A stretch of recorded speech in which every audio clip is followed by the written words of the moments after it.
ඔයා මට හැමදාම කරන්න කියලා බල කරපු. ඒත් මං කවදාවත් කරන්න කැමති වුණේ නැති දෙයක් කරන්න. මං දැන් ලෑස්ති.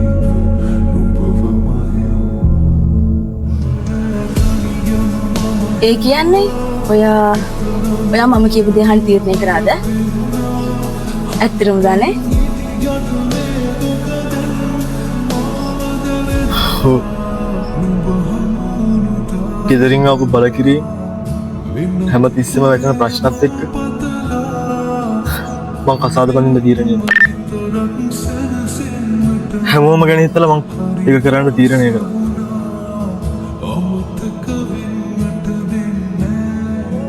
අනේ ඇත්තමද? මට විශ්වාස කරන්නත් බෑ. මං දන්නවා ඔයාට මන් නැති වෙන්න බෑ කියලා. මට ලොකු විශ්වාසයක් තිබුණා. කවදා හරි ඔයා මගේ වෙයි කියලා. ඒත් දැන් ඔයාට කරන්න තියෙන්නේ මාත් එක්ක හිටියා වගේ එයත් එක්ක සතුටින් ජීවත් වෙන්න.